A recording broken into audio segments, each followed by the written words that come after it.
Iti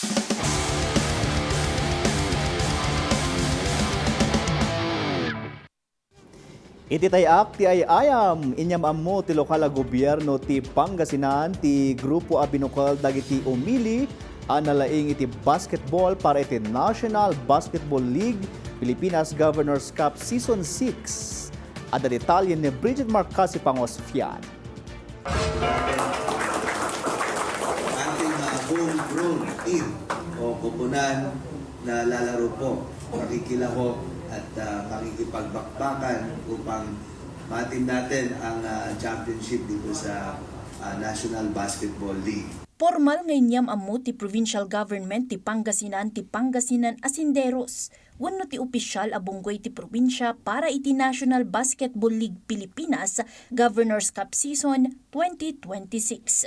Dagiti miyembro ti nasa o abunggoy ket nagtaod iti nagduduma nga ili ken syudad ti Pangasinan ken produkto dagitoy iti nagduduma a liga ti probinsya.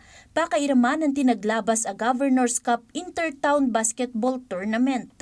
Makabulan metten nga agsansanay ti Pangasinan Asinderos ken manamnama amang rugi ti National Basketball League wenno NBL Pilipinas into June 14, 2026 ken maangay daytoy ije Rosales, Pangasinan.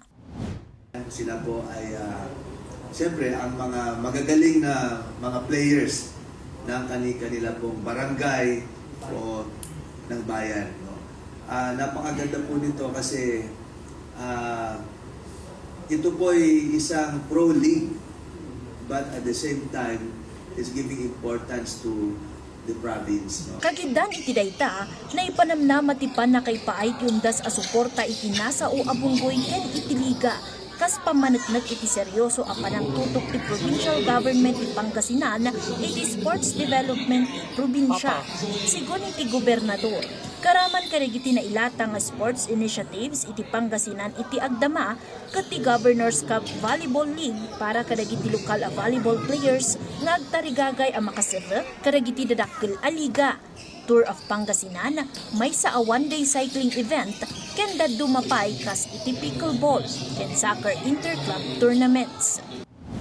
Kasama po ito sa overall and holistic program natin na mag-develop ng kabataan at ilayo no sa mga masamang mga elemento ng society katulad ng drugs. So it's a total, ito yung sabi po natin holistic approach. Bridget Marcasi Pangosfian para iti Pambansang TV. Iti Baro, a Pilipinas.